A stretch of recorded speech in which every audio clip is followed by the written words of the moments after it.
No puedes encontrar un solo versículo donde Jesús diga que el reino de Dios es el cielo después de la muerte. Y si eso es cierto, entonces gran parte de lo que te enseñaron sobre la fe necesita ser revisado. Durante 2000 años, generaciones enteras han cantado himnos sobre ir al reino. Han consolado a moribundos con promesas de entrar al reino. Han predicado sermones sobre ganarse un lugar en el reino. Pero hay un problema textual que no puedes ignorar cuando abres los evangelios en griego. Jesús habla del reino más de 100 veces. Lo describe con parábolas. Lo proclama como buena noticia. Dice que está cerca, que está entre nosotros, que debemos buscarlo primero. Pero nunca, ni una sola vez, lo define como el destino al que vas cuando mueres. Nunca dice, el reino de Dios es el lugar celestial donde estarás con el Padre eternamente. Nunca dice, cuando abandones este cuerpo, entrarás en mi reino. Nunca dice, el reino es tu recompensa post-mortem. Eso no está. Y si no está, entonces, ¿qué es lo que Jesús realmente estaba proclamando? Esto no es un juego de palabras, esto es exégesis. Y lo que encontramos cuando leemos los textos en su idioma original, en su contexto histórico, en su marco conceptual judío del siglo I, cambia todo. El problema comienza con una palabra griega, basileia. Basileia tu theou, reino de Dios. En español, reino puede significar muchas cosas. Puede ser un territorio, puede ser una realidad abstracta, puede ser un estado espiritual. Pero en griego koiné, el griego que se hablaba en el siglo I, basileia tiene un significado mucho más específico. Y ese significado no es territorial, es político. Basileia significa reinado, gobierno, autoridad en ejercicio. Cuando un escritor del siglo I usaba esa palabra, estaba hablando de poder activo, de un rey ejerciendo su voluntad, de un sistema de gobierno funcionando, no de un lugar, de una acción. Y aquí está el primer punto de tensión. Cuando Jesús dice, el reino de Dios se ha acercado, en Marcos 1:15, no está diciendo, el lugar celestial está más accesible ahora. Está diciendo, el gobierno de Dios está irrumpiendo en la historia. Presente, activo, ahora. Pero durante siglos, esa palabra fue traducida, predicada y teologizada como si significara cielo, como si el reino fuera sinónimo de destino eterno, como si Jesús estuviera ofreciendo un mapa del más allá en lugar de proclamar una invasión del presente. Y esa traducción, esa interpretación, esa tradición, no es neutral, porque cambia radicalmente lo que Jesús vino a anunciar. Vamos a hacer algo incómodo. Vamos a leer los textos como los leyó un judío del siglo I bajo ocupación romana. Vamos a analizar el lenguaje que usó Jesús. Vamos a confrontar el contexto histórico que la mayoría de sermones ignoran. Y vamos a hacernos una pregunta muy simple. Si Jesús no estaba hablando del cielo, ¿de qué estaba hablando? Si este tipo de lectura bíblica te confronta, suscríbete. Porque no vamos a simplificar los textos. Aquí destripamos cada palabra hasta que no puedas ignorarla. Empecemos con lo básico. Basileia es la raíz de donde viene nuestro término basílica. En la antigüedad, una basílica no era un edificio religioso, era un edificio de gobierno, un lugar donde se ejercía autoridad real, donde se administraba justicia, donde el poder del rey se hacía tangible. Esa conexión no es accidental, porque basileia en griego siempre apunta a función, no a geografía. Apunta a quién gobierna, no a dónde gobiernas. Cuando el historiador Josefo, contemporáneo de Jesús, usaba basileia, hablaba del gobierno de Herodes, del gobierno romano, del ejercicio del poder. Cuando los textos judíos helenísticos del siglo I usaban esa palabra, hablaban de la soberanía de Dios sobre la creación, de su autoridad actuando en la historia, de su voluntad imponiéndose sobre las fuerzas del caos. En ningún caso basileia significaba el lugar donde vas cuando mueres. Ahora mira cómo usa Jesús esa palabra en los evangelios. Marcos 1:15. El tiempo se ha cumplido y el reino de Dios se ha acercado. El verbo griego ahí es engiken, perfecto del indicativo, algo que ha ocurrido y cuyos efectos permanecen. El reino no vendrá eventualmente. El reino ha llegado cerca y sigue estando cerca. Mateo 12:28. Si por el Espíritu de Dios echo fuera los demonios, entonces el reino de Dios ha llegado a vosotros. Llegado, presente, activo, en ese momento, en esa liberación, en ese acto de poder. Lucas 17:21. El reino de Dios está entre vosotros, o dentro de vosotros, dependiendo de cómo traduzcas entos haimon, pero en cualquier caso, no está en el futuro post-mortem. Está ahí, en medio de la comunidad, en la experiencia presente. Y aquí viene el detalle que la mayoría de predicadores ignoran. Cuando Jesús habla del reino, usa verbos en presente y perfecto, no futuro exclusivamente. Habla del reino como algo que ya está operando, que ya está invadiendo la realidad, que ya está chocando con otros poderes. Eso no significa que el reino no tenga dimensión futura. Claramente Jesús habla de su consumación, pero el énfasis primario, el marco conceptual desde el que anuncia el reino, es presente, es aquí, es ahora, es algo que ya irrumpió, y eso tiene implicaciones masivas, porque si el reino es presente, entonces no es solo una promesa de escape, es una proclamación de soberanía. Dios gobierna, Dios actúa, Dios reina, y ese reinado no espera tu muerte para ser real. ¿Por qué importa esto? Porque cuando reduces el reino a cielo después de la muerte, estás reduciendo el mensaje de Jesús a escapismo. Estás convirtiendo el Evangelio en una póliza de seguro espiritual. Aguanta aquí, serás recompensado allá. Sufre ahora, disfrutarás después. Pero si el reino es gobierno presente de Dios, entonces el Evangelio no es escape, es invasión. Dios no está esperando llevarte al cielo. Dios está imponiendo su voluntad en la tierra. Y eso, en el siglo I, bajo el poder de Roma, era peligroso. Déjame mostrarte por qué esto importa personalmente. Durante años, cada vez que alguien moría en mi comunidad de fe, escuchaba la misma frase: ahora está en el reino. Y honestamente, esa frase me consolaba. Hasta que un día abrí Marcos 1 y me di cuenta de que Jesús nunca usó reino así. Nunca dijo, mi abuelo está en el reino. Dijo, el reino ha llegado cerca de ti.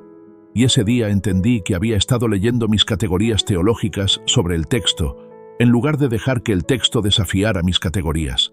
Y eso duele, porque significa que tienes que reaprender conceptos que diste por sentado toda tu vida. Para entender qué significaba reino de Dios en labios de Jesús, tienes que entender qué significaba en labios de un judío del siglo I. Y para eso, tienes que entender la expectativa mesiánica del período del Segundo Templo. Los judíos del siglo I no esperaban ir al cielo. Esperaban que el cielo bajara a la tierra. Esa es la diferencia fundamental, y esa diferencia lo cambia todo. Desde el retorno del exilio babilónico, Israel vivía bajo una promesa incumplida. Los profetas habían anunciado restauración, habían anunciado que Dios volvería a Sión, que el templo sería glorificado, que las naciones reconocerían al Dios de Israel, que la creación misma sería renovada. Pero eso no pasó, no completamente. El templo fue reconstruido, sí, pero la gloria de Dios no lo llenó como había llenado el tabernáculo de Moisés. Israel volvió a la tierra, sí, pero seguían bajo dominio extranjero. Primero los persas, luego los griegos, luego los romanos. Y esa ocupación no era solo política, era teológica. Porque si Dios era el rey de Israel, ¿cómo podía permitir que Roma lo dominara? Si Dios era soberano, ¿cómo podía tolerar que un César se proclamara divino? Si Dios era fiel a sus promesas, ¿dónde estaba la liberación? Esa tensión generó toda una literatura, apocalíptica, mesiánica, resistencia, los textos de Qumrán, los salmos de Salomón, el libro de Enoc. Todos ellos hablan del reino de Dios como la intervención final, como el momento en que Dios destruiría a los enemigos de Israel, restauraría el trono de David, purificaría el templo y establecería su gobierno eterno sobre todas las naciones. Eso era el reino para un judío del siglo I, no un destino post-mortem, una restauración histórica, una revolución cósmica, el fin del dominio pagano, la vindicación de Israel, el cumplimiento de las promesas proféticas. Y cuando Jesús aparece proclamando, el reino de Dios se ha acercado, está entrando en ese marco conceptual. Está diciendo, lo que Israel esperaba ya comenzó. Lo que los profetas anunciaron ya irrumpió. El gobierno de Dios, que debía destronar a los opresores, ya está aquí. Pero aquí viene el giro. Jesús no lidera un ejército, no organiza una revuelta militar, no toma Jerusalén por la fuerza. En lugar de eso, sana enfermos, expulsa demonios, come con pecadores, perdona deudas, declara limpios a los impuros, y cada uno de esos actos es una declaración de reino, porque cada uno de esos actos dice: Dios gobierna aquí, Dios actúa aquí, la voluntad de Dios se impone aquí. No necesitas esperar un ejército celestial. El reino ya está operando en este cuerpo sanado, en esta mesa compartida, en este perdón pronunciado. Eso es lo que hacía a Jesús tan peligroso, no porque negara el cielo, sino porque proclamaba que el reino ya estaba presente, que Dios ya gobernaba, que César, con todo su poder, ya había sido desafiado, no con espadas, con autoridad espiritual, con actos de liberación, con palabras que sanaban y perdonaban y restauraban. Y Roma no podía tolerar eso, porque si Jesús tenía razón, entonces el poder de Roma era ilusorio. Si el reino de Dios ya había irrumpido, entonces la Pax Romana era una farsa. Si Dios gobernaba, entonces César no. Esto es parte de lo que lo llevó a la cruz, porque proclamar que el gobierno de Dios ya estaba aquí, en medio del imperio, tenía implicaciones políticas inevitables. No era solo teología, era desafío al orden romano.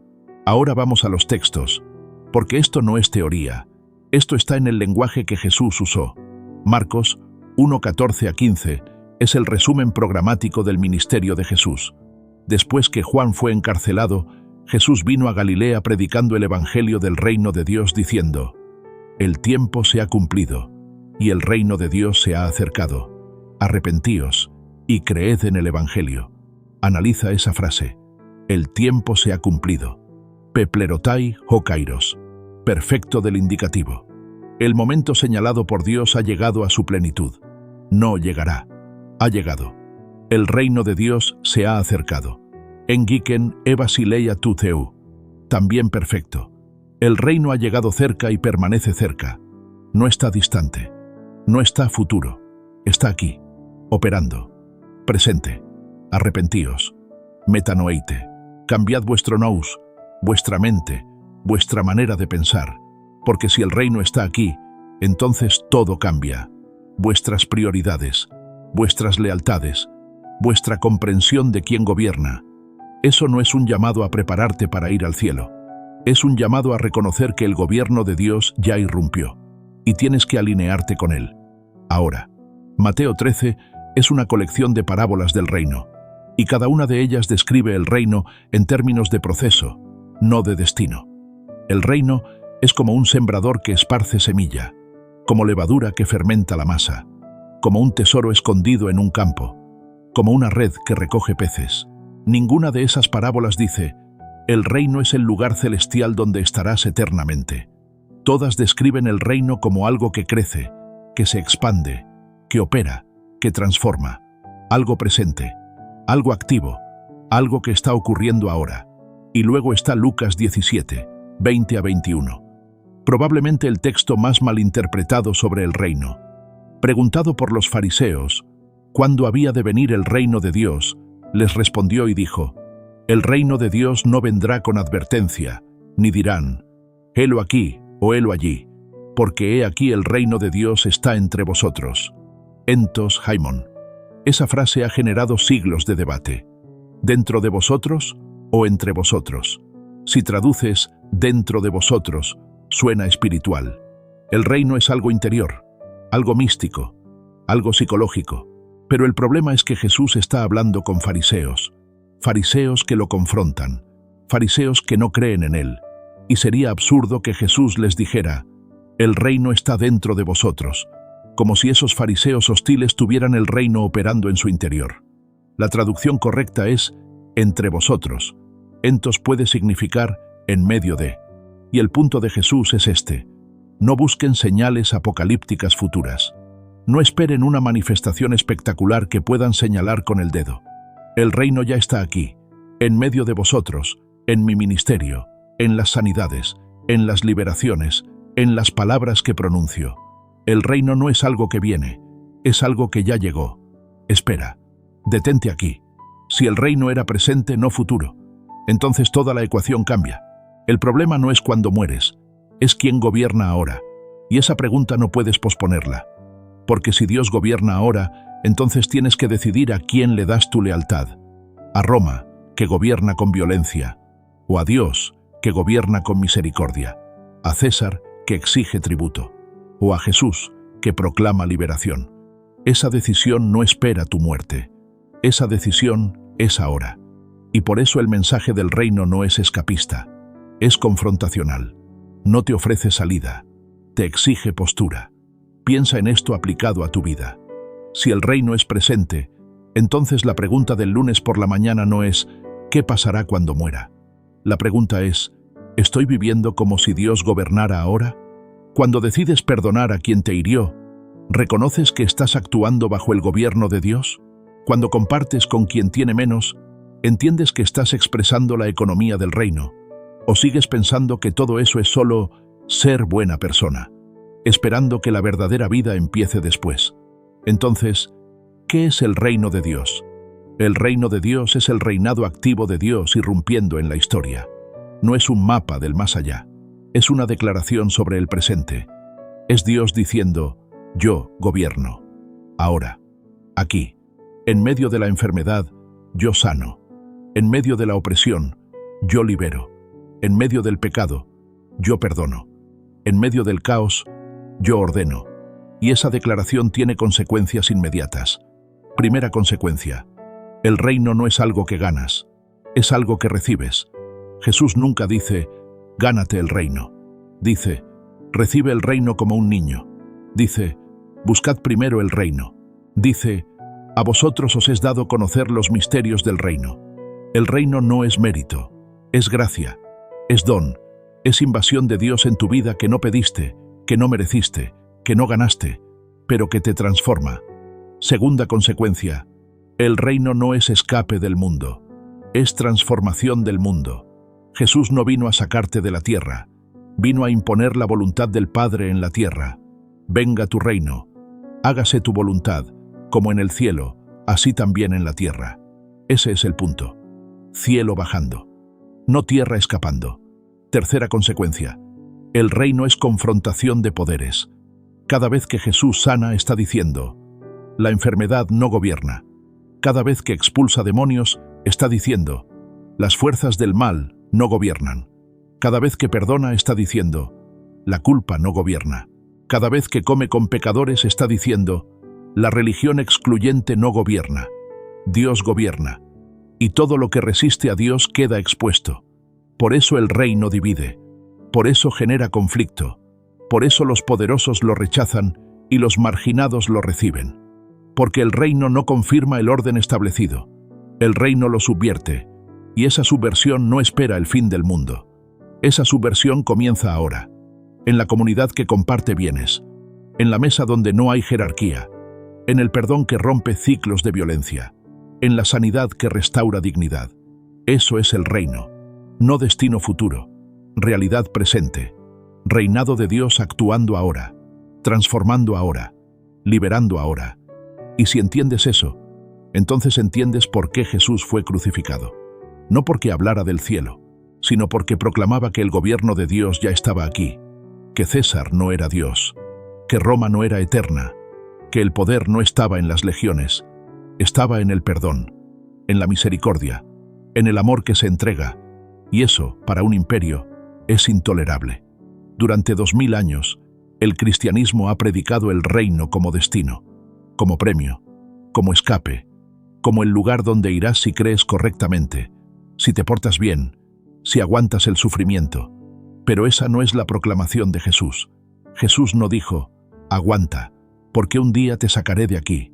Jesús dijo, el reino ya irrumpió, y tienes que decidir si te alineas con él o resistes. No dijo, cierra los ojos y espera el cielo. Dijo, abre los ojos y mira cómo Dios ya está obrando. No dijo, el reino es tu recompensa post-mortem.